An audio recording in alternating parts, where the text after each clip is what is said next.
ഉണ്ടായിരുന്നു. അത് അദ്ദേഹം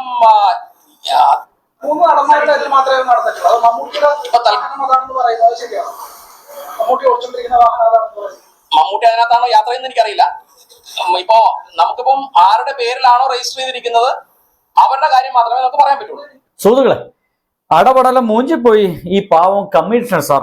ഏതൊക്കെയോ സംഘിക്കോമരന്മാരുടെ വർത്തമാനം കേട്ടിട്ട് ഇപ്പണ്ട് പിടിച്ചു കളയാം മമ്മൂക്കയെയും ദുൽഖറിനെയും എന്ന് വിചാരിച്ചിട്ട് ഇറങ്ങി തിരിച്ചതാ.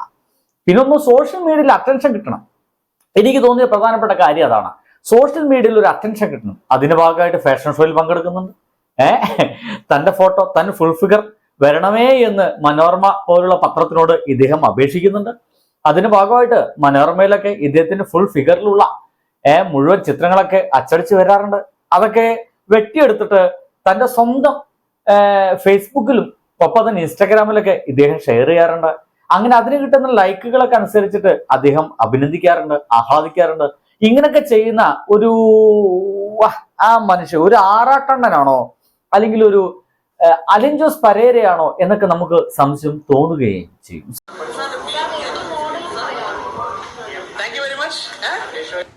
സുഹൃത്തുക്കളെ, ഇതിന്റെ തുടക്കത്തിൽ തന്നെ ഇദ്ദേഹം പറയുന്ന ഒരു പ്രധാനപ്പെട്ട കാര്യം, ആ വണ്ടിയിൽ മമ്മൂക്ക സഞ്ചരിക്കുന്നുണ്ടോ എന്ന് എനിക്കറിയില്ല, പക്ഷേ അത് രജിസ്ട്രേഷൻ നടത്തിയിരിക്കുന്ന ആരാണോ അവരെയാണ് നമുക്ക് പിടിക്കാൻ പറ്റുകയുള്ളൂ എന്നൊക്കെയാണ്. എന്തായാലും ലക്ഷ്യം മമ്മൂട്ടിയായിരുന്നു എന്ന കാര്യത്തിൽ ഒരു സംശയവും വേണ്ട. അതിനങ്ങോട്ട് അടിവര ഇട്ട് വെച്ചോളൂ. ലക്ഷ്യം മമ്മൂക്കയായിരുന്നു. പക്ഷേ കുടുങ്ങിപ്പോയത് അത് ദുൽഖർ സൽമാൻ ആയിരുന്നു എന്നർത്ഥം. പക്ഷേ ഇതിനേക്കാൾ അപ്പുറത്ത് ഇദ്ദേഹം തന്റെ പത്രസമ്മേളനത്തിൽ പറയുന്ന ചില കാര്യങ്ങളുണ്ട്. സൂക്ഷ്മമായി പരിശോധിച്ചാൽ മാത്രം കിട്ടുന്ന ചില കാര്യങ്ങൾ ഒന്ന് കേട്ടുനോക്കൂ. ഉണ്ടായിരുന്നു. അത്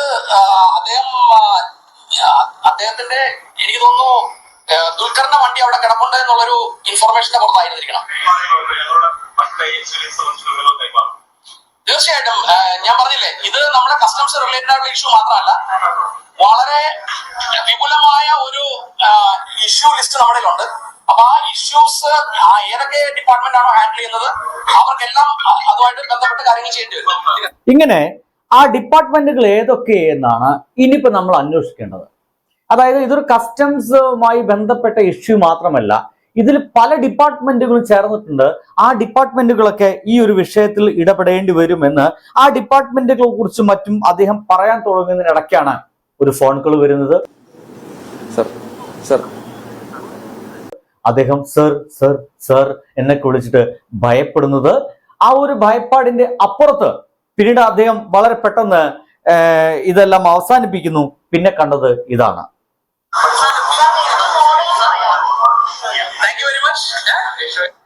താങ്ക് യു വെരി മച്ച് എന്ന് അദ്ദേഹം വളരെ വൃത്തിയായിട്ട് എല്ലാവരും നന്ദി പറഞ്ഞ് എഴുന്നേറ്റ് പോകുന്നു എന്ന് നമുക്കറിയാം. പക്ഷേ ഈ താങ്ക് യു വെരി മച്ചിന്റെ അപ്പുറത്ത് ഇതിൽ കുറെ മറ്റു ആളുകൾ കൂടുതൽ ഇടപെട്ടിട്ടുണ്ടെന്ന് പറഞ്ഞിട്ട് നമ്മുടെ ദുൽഖർ സൽമാനെതിരെ ഇദ്ദേഹം പറഞ്ഞ ഒന്നാമത്തെ കാര്യം രാജ്യദ്രോഹം എന്നാണ്. എന്റെ സുഹൃത്തുക്കളെ, രാജ്യദ്രോഹം എന്താ അത്ര സിമ്പിൾ സാധനം? ഒരു സിമ്പിൾ സാധനമാണോ ഇദ്ദേഹം എടുത്തിട്ട് അങ്ങോട്ട് അലക്കിയത്? ഇദ്ദേഹം ഉദ്യോഗസ്ഥൻ എന്ന നിലയ്ക്ക്, ഒരു കസ്റ്റം ഉദ്യോഗസ്ഥൻ എന്ന നിലയ്ക്ക് ഒരു തരത്തിൽ കൃത്യമായിട്ട് തെളിവുകളൊന്നും കിട്ടിയിട്ടില്ല എന്ന് ഇദ്ദേഹം തന്നെ പറയുന്നുണ്ട്. ഇനി ഞാൻ അത് കേൾപ്പിച്ചില്ല എന്ന് വേണ്ട, ഇദ്ദേഹം തന്നെ പറയുന്ന കാര്യം കൂടി നിങ്ങളൊന്ന് കേട്ടോക്കൂ. എവിടെ അത്? അവിടെ നിന്നല്ല. ഇൻവെസ്റ്റിഗേഷൻ കഴിഞ്ഞിട്ട് അതിനെക്കുറിച്ച് കൂടുതലായിട്ട്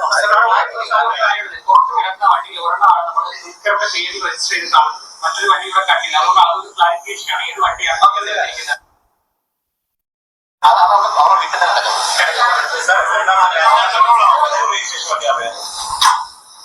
തൃശ്ശൂർ നിന്ന് പിടിച്ചൊരു വണ്ടിയാ.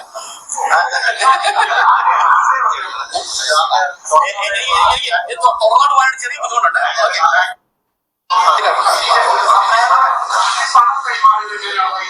നമ്മുടെ ഉണ്ട്. അപ്പൊ ആ ഇഷ്യൂസ് ഏതൊക്കെ ഹാൻഡിൽ ചെയ്യുന്നത് അവർക്കെല്ലാം അതുമായിട്ട് ബന്ധപ്പെട്ട കാര്യങ്ങൾ ചെയ്യേണ്ടി വരും. നമ്മൾ അന്വേഷിച്ചിട്ടില്ല, നമ്മളിവിടെ അറിയാൻ സ്റ്റേറ്റ്മെന്റ് എടുത്തില്ലല്ലോ, നമ്മൾ ഇൻവെസ്റ്റിഗേഷൻ തുടങ്ങിയല്ലേ ഉള്ളൂ.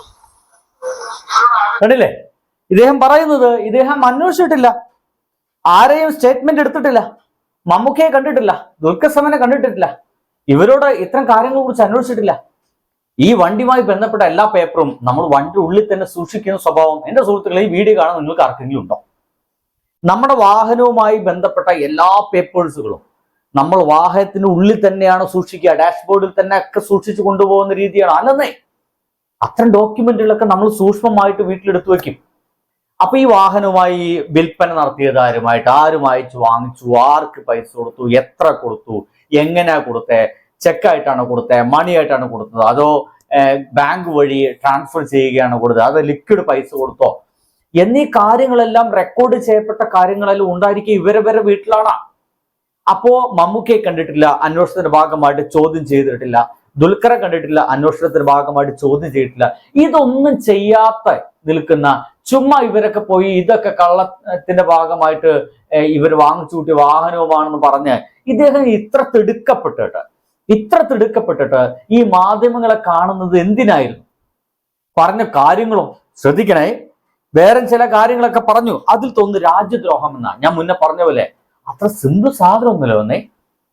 നമ്മുടെ ഇന്ത്യ മഹാരാജ്യത്ത് ഉള്ള ഈ സംസ്ഥാനത്ത്, കേരളം എന്ന് പറഞ്ഞ ഈ കൊച്ചു സംസ്ഥാനത്ത് ജീവിക്കുന്ന അറിയപ്പെടുന്ന ഒരു ബാപ്പാന്റെ മകൻ ദുൽഖർ സൽമാൻ, അദ്ദേഹം സിനിമകൾ അഭിനയിക്കുന്നു, സിനിമ നിർമ്മിക്കുന്നു, അങ്ങനെ അതിഗംഭീരമായിട്ട് ഇങ്ങനെ മുന്നോട്ട് പോയിക്കൊണ്ടിരിക്കുന്നു. ഒരു പാൻ ഇന്ത്യൻ എന്ന് പറയുന്ന ഒരു പേരായിട്ട് ഇങ്ങനെ അദ്ദേഹം മുന്നോട്ട് പോയിക്കൊണ്ടിരിക്കുന്ന സമയത്ത് ഇദ്ദേഹത്തിനെതിരെ വന്ന കുറ്റം എന്താ?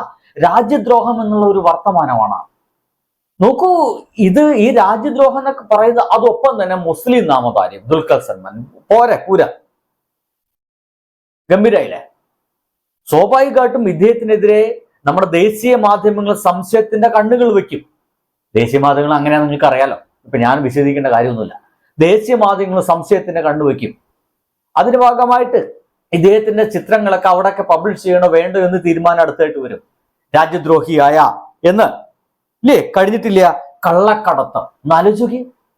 അപ്പൊ ഈ മനുഷ്യൻ സമ്പാദിച്ച പണങ്ങൾ മുഴുവൻ കള്ളക്കടത്തിൽ കൂടിയെന്ന് ഒരുപക്ഷെ അന്വേഷണം എങ്ങും എത്താതിരിക്കുമ്പോഴും ഇദ്ദേഹത്തിന്റെ നെഞ്ചത്തേക്ക് കുത്തിവെച്ച കൂരമ്പകളാണ് ഈ സംഗതികളെല്ലാം. കഴിഞ്ഞില്ല ഒന്നുകൂടി ലഹരി ഇടപാട് പറയുന്നത് ഈ വഴിയിൽ കൂടി, ഈ വാഹനം വരുന്ന വഴിയിൽ കൂടിയാണ് ലഹരി ഇടപാടുകളെല്ലാം വരുന്നത് എന്നുള്ളതാണ്.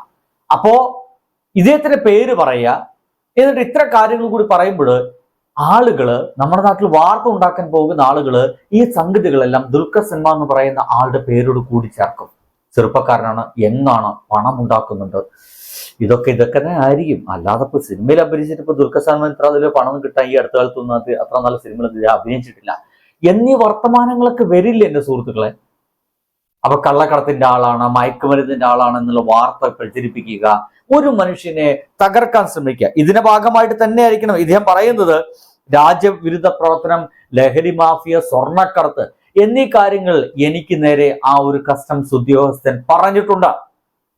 എന്റെ വിനീതമായ അഭിപ്രായം ഡിഫമേഷൻ ഫയൽ ചെയ്യണം. എന്നെ തകർക്കുവാൻ വേണ്ടി ദുൽഖർ സൽമാൻ എന്ന് പറയുന്നത് എന്നെ തകർക്കാൻ വേണ്ടിയിട്ട് മനഃപൂർവ്വം കച്ചകെട്ടി ഇറങ്ങി എനിക്കെതിരെ കള്ളപ്രചാരങ്ങൾ നടത്തി, അത് പത്രമാധ്യമങ്ങളെ വിളിച്ചു പറഞ്ഞു, എന്റെ പേരിന് കളങ്കമുണ്ടാക്കുന്ന രീതിയിൽ ആ ഒരു ഉദ്യോഗസ്ഥൻ പ്രവർത്തിച്ചു എന്ന രീതിയിൽ തന്നെ ദുൽഖർ സൽമാൻ നല്ല ശക്തമായ കേസുമായിട്ട് മുന്നോട്ട് പോകണം. ഇനി ഇത്തരത്തില് നമ്മുടെ കേരളത്തിൽ ഒരു ഉദ്യോഗസ്ഥനും ഇമാതിരി പരിപാടി ചെയ്യാൻ തുനിയരുതെന്നുള്ളതാണ്. ഇതിന്റെ ഒപ്പം തന്നെ നമ്മൾ മനസ്സിലാക്കേണ്ടത്, ഇതിനു മുമ്പ് ഇതേപോലെ ഒരു ഉദ്യോഗസ്ഥൻ തുനിഞ്ഞത് നമ്മുടെ വേടനെതിരെയായിരുന്നു. ഓർമ്മയുണ്ടായിരിക്കും. വേടനെ പിടിച്ചു കൊണ്ടുപോയി പോലീസ് സ്റ്റേഷനിൽ എത്തിക്കഴിഞ്ഞപ്പോൾ നമ്മുടെ കഴുത്തിൽ തൂക്കി തിന്ന പുലി നഖം, അതുമായി ബന്ധപ്പെട്ട അന്വേഷണ ഉദ്യോഗസ്ഥൻ പറഞ്ഞ വാക്കുകൾ നിങ്ങൾ മറന്നിട്ടാവില്ല. അവന്റെ അമ്മ മരിച്ചുപോയി, പക്ഷെ അവന്റെ അമ്മ അങ്ങ് വേറെ നാട്ടുകാരിയാണ്, മലേഷ്യക്കാരിയാണ്, പ്രശ്നമാണ്, ആ ബന്ധം അന്വേഷിക്കണം, പുലിനകം കാട്ടിൽ പോയിട്ട് പുലിയെ വെടിവെച്ച് കൊന്നുണ്ടാക്കി വെച്ചതാണ് എന്നീ തരത്തിലുള്ള വർത്തമാനങ്ങളെല്ലാം കേട്ടത് ഓർമ്മയുണ്ടോ? ചില ഉദ്യോഗസ്ഥന്മാർക്ക് ഇങ്ങനെയാണ്, നല്ലതുപോലെ മാന്യമര്യാദയ്ക്ക് ജീവിക്കുന്ന ആളുകളെ കണ്ടെടുത്താൽ കണ്ടുകൂടാ. അതും നമ്മൾ ഇയാളെന്ന് പറയുന്നത് ദ ബെസ്റ്റ് ക്രിസംഗിയാണ്, ക്രിസ്ത്യനായിരിക്കെ സംഖ്യയാണ്. ഇത്തരം ക്രിസംഗികൾക്ക് ഒന്നും മാപ്പിളാരെ കണ്ടെടുത്ത് കണ്ടുകൂടാ. അതിന്റെ ഭാഗമായിട്ട് തന്നെയാണ് ഈ ഇറങ്ങി തിരിച്ചിട്ടുണ്ടായിരിക്കുക. എന്തായാലും ഈ ദുൽഖർ സൽമാനെതിരെയുള്ള ഈ സംഗതികളെ കുറിച്ചാണ് നമ്മൾ ആലോചിക്കേണ്ടത്. ഈ പറഞ്ഞ ആരോപണങ്ങളെ കുറിച്ച് എത്ര പെട്ടെന്നാണ് ഒരു മനുഷ്യൻ തകർക്കാൻ വേണ്ടിയിട്ട് ഉദ്യോഗസ്ഥന്മാര് കച്ച കെട്ടി ഇറങ്ങിയിരിക്കുന്നതെന്നാണ്. എന്തായാലും തുടക്കത്തിലെ പറഞ്ഞ പോലെ മമ്മൂട്ടിയായിരുന്നു ലക്ഷ്യം, പക്ഷേ പിടുത്തം കിട്ടിയിട്ടില്ല.